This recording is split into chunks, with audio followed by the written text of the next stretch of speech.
ఓం సాయిరాం. బాబా భక్తులందరికీ కూడా నమస్కారం అండి. అందరూ కూడా సుఖంగా సంతోషంగా ఎప్పుడూ కూడా ఆనందంగా ఉండాలి అని చెప్పి ఆ బాబాగారి తరపున నేను కూడా మనస్ఫూర్తిగా కోరుకుంటున్నాను.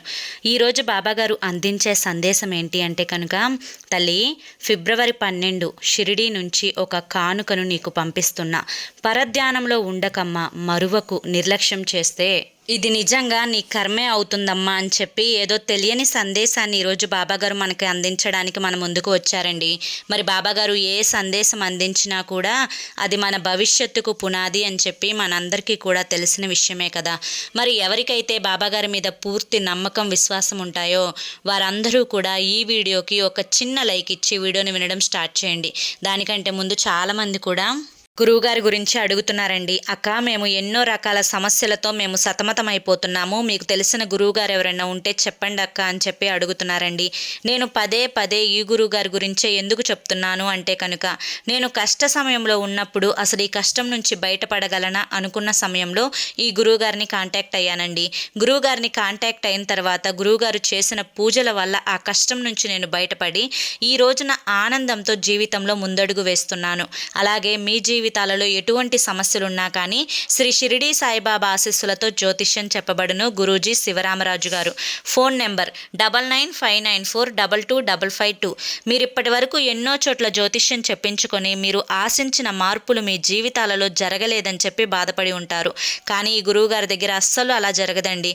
మీ సమస్యలు ఏవైతే ఉన్నాయో, ప్రేమ, పెళ్లి, ఉద్యోగం, రాజకీయం, సంతానం లేక ఇబ్బంది పడుతున్నా, భార్యాభర్తల మధ్య గొడవలున్నా, అప్పుల సమస్యలున్నా, శత్రువుల సమస్యలున్నా, అవేంటో మీరు గురువుగారికి వివరించి చెప్పినట్లయితే వాటికి తగిన పూజలు చేసి మీకు గురువుగారు రోజులలోనే పరిష్కారాన్ని చూపిస్తారు. గురువుగారు చెప్పింది చెప్పినట్లు 100కు 1000% జరుగుతుందండి. నమ్మకంతో కాంటాక్ట్ అవ్వండి. ఇక ఆలస్యం చేయకుండా బాబాగారి యొక్క సందేశం ఏంటో మనం తెలుసుకుందాము. తల్లి, ఫిబ్రవరి 12 షిరిడీ నుంచి నీకు ఒక కానుకని పంపిస్తున్నా. పరధ్యానంలో ఉండి మరువకమ్మ, ఇది నిర్లక్ష్యం చేసుకోకు తల్లి. ఇప్పటికే చాలా కష్టాలని అనుభవిస్తున్నావు, చాలా బాధలని అనుభవిస్తున్నావు. నీ కష్టాలకి, నీ బాధలకి నీ యొక్క నీ సమస్యలన్నింటికీ కూడా ఒక పరిష్కారాన్ని నీ ముందుకు తీసుకొని వచ్చాను. ఇదంతా కూడా ఎందుకు చెప్తున్నాను, ఈ యొక్క సందేశంలో ఉండే ఆంతర్యం ఏంటో నువ్వు పూర్తిగా అర్థం చేసుకోవాలి అనుకుంటే కనుక ఈ చిన్న కథని నువ్వు ఎక్కడా కూడా వదిలిపెట్టకుండా జాగ్రత్తగా విను తల్లి. అప్పుడే నీకు పూర్తిగా అర్థమవుతుంది. ఒక ఊరిలో ఒక గురువుగారు ఉన్నారు. ఆ గురువుగారు ఎంతోమంది శిష్యులకు బోధన చేస్తూ ఉండగా ఒక శిష్యుడు లెగిసి, గురువుగారు, ఎవరికి అదృష్టం ఉంటే అన్నం లభిస్తుంది, అంటే ఎవరు ఏ అదృష్టం చేసుకుంటే వారికి అన్నం లభిస్తుంది, ఈ ప్రపంచంలో బలవంతుడు ఎవరు, ఇచ్చిన మాట తప్పితే ఏమవుతుంది అని చెప్పి 3 ప్రశ్నలు అడుగుతారనమాట. అంటే అందులో మొదటి ప్రశ్న, ఎవరికి ఏ అదృష్టం ఉంటే ఎప్పుడూ కూడా అన్నానికి దిగులు లేకుండా అన్నం లభిస్తుంది. రెండవది, ఈ ప్రపంచంలో అత్యంతమైన బలవంతుడు ఎవరు. మూడవది, ఇచ్చిన మాట తప్పితే ఏమవుతుంది అని చెప్పి. ఈ ప్రశ్నలు విన్న గురువుగారు, సరిగ్గా సమాధానం ఇస్తాను నేను. నువ్వు ఏ ప్రశ్నలైతే ఇప్పుడున్న సమాజానికి అవసరమో అదే ప్రశ్నలను వేశావు. నీ ప్రశ్నలకు సమాధానం దొరకాలి అంటే నేను ఒక కథని చెప్తాను, జాగ్రత్తగా విను అని చెప్పి ఆ యొక్క గురువు గారు శిష్యుడికి ఒక కథను చెప్పడం ప్రారంభించారు. ఒక ఊరిలో ఒక పెద్ద అడవి ఉంది. ఆ అడవిలో ఒక పెద్ద మర్రి చెట్టు ఉంది. ఆ మర్రి చెట్టు మీద ఒక గ్రద్ద ఎప్పుడూ కూడా అక్కడే నివసిస్తూ ఉంటుందన్నమాట. ఆ గ్రద్ద ఎప్పుడూ కూడా అక్కడే నివసించడానికి కారణం ఏంటి అంటే కనుక, ఆ మర్రి చెట్టు కింద ఒక పెద్ద పాము పుట్ట ఉంది. ఆ పాము పుట్టలో ఒక పెద్ద పాము నివసిస్తూ ఉంటుందన్నమాట.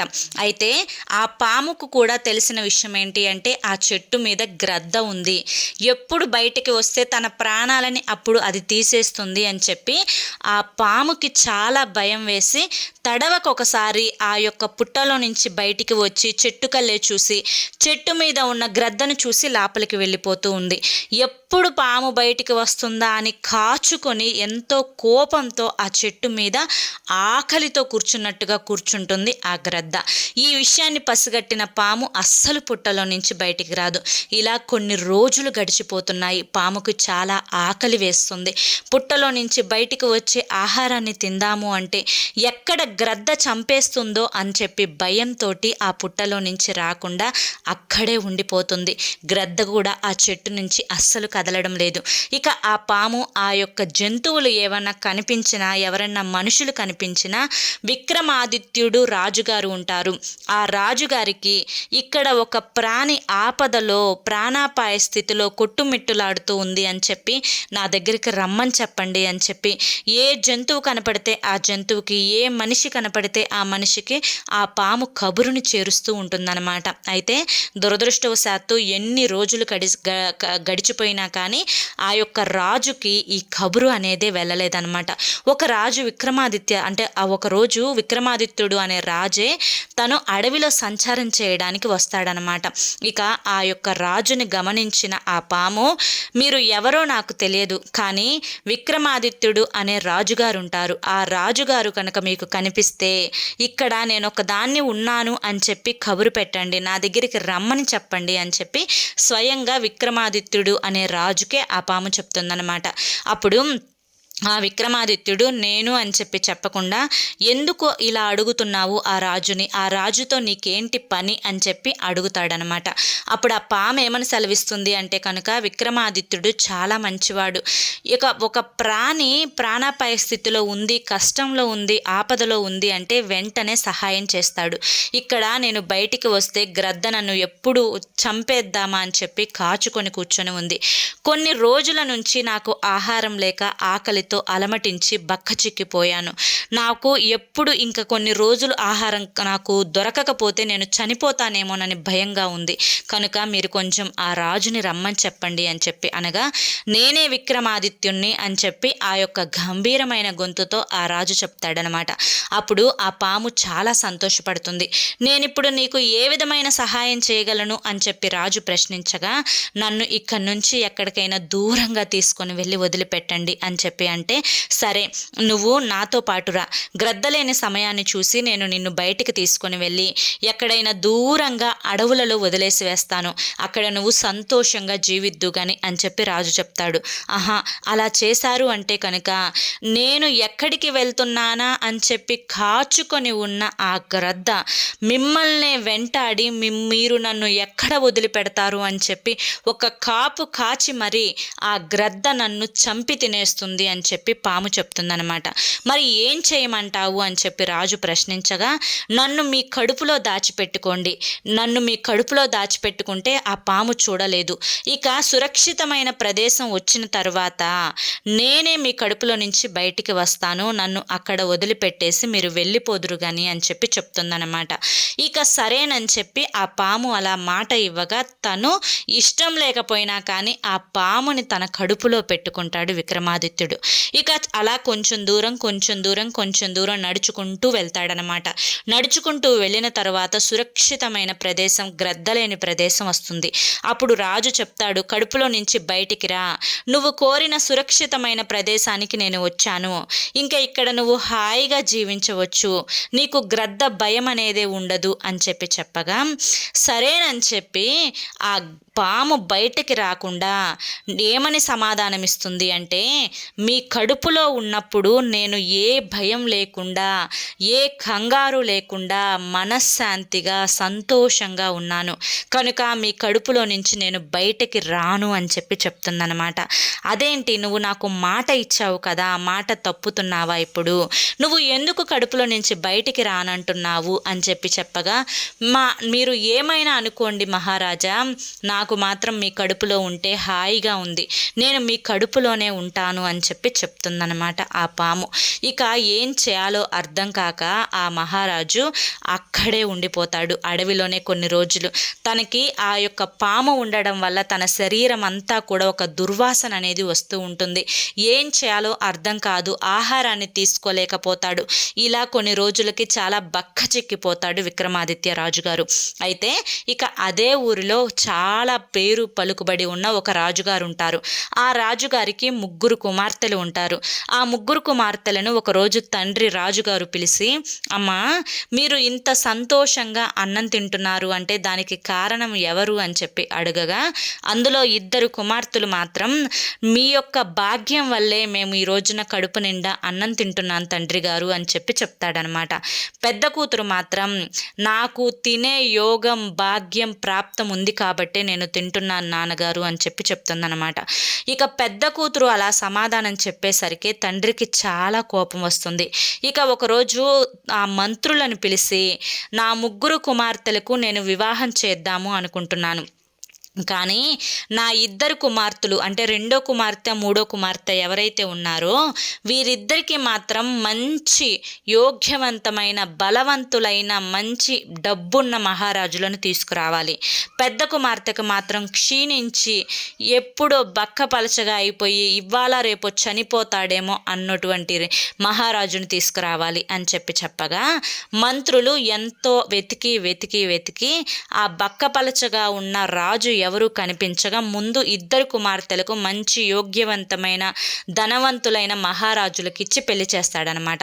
ఇక అడవిలో నుంచి మంత్రులు వెళ్ళగా క్షీణించి బక్క చిక్కిపోయున్న విక్రమాదిత్య రాజును చూసి, ఆ యొక్క మహారాజు పెద్ద కుమార్తెకు ఈ రాజు అయితే సరైన జోడి, ఆ మహారాజు చెప్పింది ఇలాంటి వాడినే కదా, ఇలాంటి వాడినిచ్చి వాళ్ళ పెద్ద కుమార్తెకు చక్కగా పెళ్లి చేస్తాడు అని చెప్పగా ఆ యొక్క మహారాజు విక్రమాదిత్య రాజుని పిలిచి తన పెద్ద కుమార్తెకిచ్చి పెళ్లి చేస్తాడనమాట. అప్పటికే ఆ పాము కడుపులో ఉండడం వల్ల ఆ మహారాజు యొక్క విక్రమాదిత్య రాజు యొక్క శరీరం అనేది క్షీణించి చాలా బక్కపలచగా అయిపోతాడనమాట. ఇక ఇలా బక్కపలచగా ఉన్న రాజు ఎందుకు ఇలా అయిపోయాడో ఆ రాణికి తెలియదనమాట. అయితే ఒకరోజు అడవిలోనే విశ్రాంతి తీసుకుంటూ ఉండగా తన కడుపులో నుంచి పాము అలా బయటికి వచ్చి కూర్చుంటుంది రాజు నిద్రపోతున్న సమయంలో. అదే పెద్ద రావి చెట్టు కింద ఉన్న పుట్టలో నుంచి మరొక పాము వచ్చి ఈ పాము దగ్గరికి వచ్చి ఏమని ప్రశ్నిస్తుంది అంటే కనుక, నువ్వు విక్రమాదిత్య రాజుకి కడుపులో పెట్టుకోమని చెప్పి అన్నావు, నీ మాట నమ్మి అతను నిన్ను కడుపులో పెట్టుకున్నాడు, సురక్షితమైన ప్రదేశం వచ్చిన తర్వాత నువ్వు బయటికి వస్తానని చెప్పి మాట ఇచ్చి మాట తప్పావు, నిన్ను చూస్తుంటే నాకు చాలా అసహ్యం వేస్తుంది అని చెప్పి ఆ పాము ప్రశ్నిస్తుందన్నమాట. అప్పుడు నాకు ఇక్కడే సుఖంగా ఉంది, సంతోషంగా ఉంది రాజు పొట్టలోనే అని చెప్పి పాము అంటుంది. అప్పుడు ఆ రావి చెట్టు కింద ఉన్న పాము ఏమంటుంది అంటే, ఆ యొక్క మహారాజు గంగ నీళ్లు తాగితే నువ్వు 1000 ముక్కలైపోతావు కడుపులోనే, అప్పుడు మహారాజు ఎంతో ఆరోగ్యవంతుడవుతాడు, ఈ విషయం తెలియక కాదు మహారాజు అలా ఉంటుంది, చూస్తూ చూస్తూ నీ ప్రాణం తీయడం ఇష్టం లేక అలా ఉంటున్నాడు అని చెప్పి అంటుందన్నమాట. అప్పుడు ఈ కడుపులో ఉన్న పాము రావి చెట్టు కింద ఉన్న పాముతో ఏమంటుంది అంటే కనుక, వేరే రావి చెట్టు కింద ఉన్న నూనెని తీసి నీ పుట్టలో పోస్తే నువ్వు చనిపోతావు, తర్వాత ఆ పుట్టని తవ్వగా పెద్ద బంగారం యొక్క నిధే నీ పుట్టలో దాగి ఉంటుంది, ఆ విషయం నాకు తెలుసు అని చెప్పి అంటుందన్నమాట. ఇలా 2 పాములు కూడా వాదిస్తూ ఉండగా ఈ యొక్క మహారాజు భార్య చెట్టు చాటు నుండి అన్నీ వింటుందన్నమాట. ఆహా, తన కడుపులో పాము ఉండడం వల్లే మహారాజు ఇలా అయ్యాడా అని చెప్పి అనుకొని ఒక మునీశ్వరుడి దగ్గరికి వెళ్ళి గంగాజలం ఇవ్వమని చెప్పి అడుగుతుంది. మునీశ్వరుడు ఎందుకు అని ప్రశ్నించగా జరిగిందంతా చెప్తుంది. మునీశ్వరుడు గంగాజలాన్ని ఇస్తాడనమాట. ఆ గంగాజలాన్ని తెచ్చి విక్రమాదిత్యుడికి తాపించగా, అంటే ఆ గొంతులో పోసి తాపించగా ఆ కడుపులో ఉన్న పాము 1000 ముక్కలైపోయి మహారాజు ఆరోగ్యవంతుడిగా తయారవుతాడు. తరువాత ఆ మహారాజుని, ఆ విక్రమాదిత్యుని భార్య అడుగుతుంది ఏమనంటే, నాకు రావి చెట్టు నూనె కావాలి అని చెప్పి. పెళ్ళైన దగ్గర నుంచి తను బక్కగా క్షీణించిపోయి ఉన్న, ఎంతో ఓర్పుగా ఎంతో సంతోషంగా కాపురం చేస్తున్న తన భార్య అడిగిన మొదటి కోరికను తీర్చడం తన కర్తవ్యం అనుకున్న విక్రమాదిత్యుడు రావి చెట్టు నూనెని తీసుకొచ్చి తన భార్యకి ఇస్తాడు. ఆ నూనె ఆ పుట్టలో పోయగా ఆ పుట్టలో పాము అక్కడే చనిపోతుంది. తర్వాత విక్రమాదిత్యుని పిలిచి ఆ పుట్టని తవ్వమని అడుగుతుందనమాట. తవ్వగా ఆ పుట్టలో బోలెడంత బంగారు నిధి అనేది బయటికి వస్తుందన్నమాట. అలా బయటికి వచ్చిన ఆ నిధితోటి ఆ విక్రమాదిత్యుని ఈ యొక్క అడవిలోనే ఒక పెద్ద అంతఃపురాన్ని నాకు కట్టించండి అని చెప్పి అడుగుతుంది మహారాణి. అదేంటి, మనం రాజవారసులం, మనకంటూ ఒక మంచి రాజమందిరం ఉంది, మనం ఈ అడవిలో ఎందుకు నివసించడం అనగా, లేదు స్వామి ఇది నా కోరిక అని చెప్పి అడగగా ఆ విక్రమాదిత్యుడు పెద్ద అంతఃపురాన్ని తన కోసమై కట్టిస్తాడనమాట. అయితే ఈ యొక్క విక్రమాదిత్యుడు భార్య తండ్రి ఎవరైతే ఉన్నారో వారు కొన్ని కారణాల వల్ల వేరే యొక్క రాజుతో యుద్ధంలో చేరగా తనకున్న ఆస్తులన్నీ పోయి తనని కూడా చంపడానికి వెంటాడుతుండగా అప్పుడు ఈ అడవిలో ఉన్న తన కూతురు దగ్గరికి వస్తాడు తన తండ్రి. అప్పుడు తన తండ్రితో చెప్తుంది, చూసారా నాన్నగారు, నాకు భాగ్యం ఉంది కాబట్టే మీరు బలహీనుని ఇచ్చి చేసినా కూడా నేను బలవంతుని బలవంతుడిగా మార్చుకున్నాను. మీరు పేదవాడు అని ఇచ్చిన రాజు ఇవాల్టి రోజున నా కోసం ఇంత అంతఃపురాన్ని కట్టించాడు. తనకంటూ ఎన్నో ఆస్తులు ఉన్నాయి అనగా తను చేసిన పనికి సిగ్గుపడతాడు తన తండ్రి అనమాట. అయితే ఇప్పుడు దీని ద్వారా మనం తెలుసుకోవాల్సింది ఏంటి అంటే కనుక, ఎవరు ఎన్ని రకాలుగా ప్రయత్నించినా, చివరికి తల్లిదండ్రులు ప్రయత్నించినా కూడా ఆ వచ్చే భాగ్యం ఎవరికైతే తన అన్నం మెతుకు మీద ఇది నువ్వు తినాలి అని రాసిపెట్టి ఉంటుందో అన్నం వారికి తప్పకుండా లభిస్తుంది. ఈ ప్రపంచంలో అత్యంత బలవంతుడు ఎవరు అంటే కనుక నిజమైన తెలివైన వాడే అత్యంత బలవంతుడు. ఇక ఇచ్చిన మాట తప్పితే ఆ పాముకు ఎటువంటి గతి పట్టిందో అటువంటి గతే పడుతుంది అని చెప్పి ఈ 3 విషయాలు కూడా ఈ కథ ద్వారా మనం తెలుసుకోవచ్చు. బిడ్డ, ఈ 3 విషయాలు నీకు ఎందుకు చెప్పానో నీకు ఇప్పుడు అర్థమై ఉంటుంది. తల్లి, నీకు అన్నం తినే రాత యోగ్యం అనేది నీకు రాసి పెట్టి ఉంది. నీ చేజేతులారా ఎవ్వరి నోటి కింద కూడును నువ్వు ఏ రోజు కూడా నోటి దగ్గర కూడును తీయమాకు. అదేవిధంగా తెలివిగా బలవంతుడిగా నడుచుకోవాలి. ఎవరికైనా కానీ ఈజీగా మాట ఇవ్వవద్దు. ఒకవేళ మాట ఇస్తే ఆ మాట నిలబెట్టుకునే ప్రయత్నం చెయ్యి తల్లి అని చెప్పి మనకి ఈ కథ ద్వారా బాబాగారు చెప్పాలి అనుకుంటున్నారండి. ఇక ఫిబ్రవరి 12వ తారీఖు తల్లి, షిరిడీ నుంచి ఒక కానుకని నీకు పంపిస్తున్నాను. బిడ్డ, షిరిడీ నుంచి నువ్వు ఎదురు చూస్తున్న నా విభూదిని నువ్వు ఫిబ్రవరి 12వ తారీఖు ఏదో ఒక రూపంగా నువ్వు అందుకుంటావు. లేదా ఒక వార్త, నువ్వు ఎదురు చూస్తున్న వార్త ఏదైతే ఉందో ఆ వార్త నీ చెవిన పడుతుంది. నువ్వు ఏదైతే పని జరగాలి అని చెప్పి ఆశిస్తున్నావో ఆ పని అనేది ఫిబ్రవరి 12వ తారీఖు చక్కగా జరిగి తీరుతుందమ్మా తల్లి. కనుక నువ్వు దానికోసం ఏ కంగారు పడాల్సిన అవసరం లేదు. పరధ్యానంలో ఉండి నీకు ఆ వార్త వచ్చినప్పుడు నిర్లక్ష్యం చేస్తే నేను కూడా నిన్ను కాపాడలేను. కనుక ఫిబ్రవరి 12వ తారీఖు నువ్వు గుర్తు పెట్టుకొని ఎటు నుంచి ఏ వార్త వస్తుందా అని చెప్పి నువ్వు ఆలోచించుకొని దాని మీదనే ధ్యాస పెట్టి ఉంటే కనుక షిరిడీ నుంచి నీకు నేను పంపిస్తున్న కానుకను నువ్వు మాట రూపంలో అందుకోగలుగుతావు. కనుక పరధ్యానంలో ఉండి మరువకమ్మ అని చెప్పి ఈరోజు బాబాగారు మనకి చాలా చక్కటి సందేశాన్ని అందించారండి. ఎందుకంటే బాబాగారు ఏది చేసినా కూడా, ఏది చెప్పినా కూడా అది ఖచ్చితంగా మన జీవితంలో జరిగి తీరుతుంది. బాబాగారు ఏ సందేశం అందించినా కూడా అది మన భవిష్యత్తుకు ఒక మేలుకొలుపు. అంటే తండ్రి స్థానంలో ఉండి తమ బిడ్డలకి ఎప్పటికప్పుడు ఇలా ఉండమ్మా, అలా ఉండమ్మా అని చెప్పి చెప్తున్నారు. కాబట్టి మనం బాబాగారి మాటని గౌరవించాలి. మరి ఈ సందేశం మీ అందరికీ కూడా నచ్చింది, అర్థమైంది అనుకుంటున్నాను. మరి నచ్చింది, అర్థమైంది అనిపిస్తే ఈ వీడియోకి ఒక లైక్ ఇవ్వడం మాత్రం మర్చిపోవద్దు. మొదటిసారి మన సాయి పిలుపు ఛానల్లోకి వచ్చినట్లయితే మన ఛానల్ని సబ్స్క్రైబ్ చేసుకొని సపోర్ట్ చేయండి. మరి రేపు మరొక మంచి సందేశంతో తప్పకుండా కలుసుకుందాం. అంతవరకు కూడా బాబా ఆశీస్సులు మీపై ఉండాలి అని చెప్పి మనస్ఫూర్తిగా కోరుకుంటూ సర్వేజన సుఖినో భవంతు. ఓం సాయిరామ్.